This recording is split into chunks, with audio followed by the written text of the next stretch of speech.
Menteri Koordinator Politik Hukum dan Keamanan Mahfud MD mengungkap bahwa dalam pondok pesantren Al-Zaitun ditemukan dugaan tindak pidana hukum. Hal tersebut merupakan hasil investigasi bentukan Gubernur Jawa Barat Ridwan Kamil yang kemudian diserahkan kepada Mahfud MD. Dalam laporan diterima Menko Polhukam, Mahfud membeberkan 3 temuan dari tim investigasi tersebut. Dikutip dari tribunis.com, ketiga temuan tersebut ialah dugaan tindak pidana, administratif hingga ketertiban sosial. Ridwan menyampaikan bahwa tim yang dia bentuk melakukan investigasi 2 arah. Itu mereka lakukan dengan menggali data dan melakukan wawancara kepada semua pihak terkait.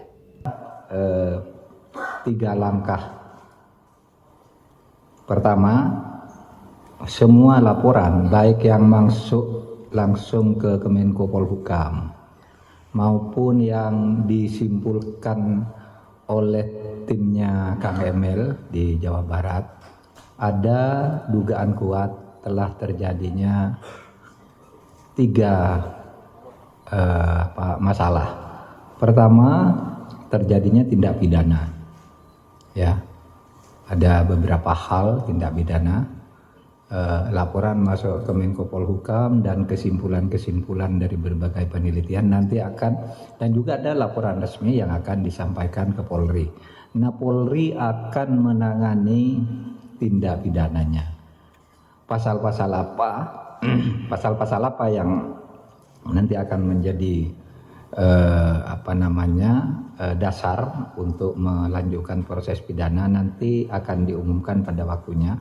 Tapi Polri akan mengambil tindakan karena dari semua pintu yang masuk laporan pelanggaran pidananya, dugaannya sudah sangat jelas dan unsur-unsurnya sudah diidentifikasi. Tinggal diklarifikasi nanti di dalam pemanggilan atau pemeriksaan. Kemudian yang kedua, tindakan yang kedua adalah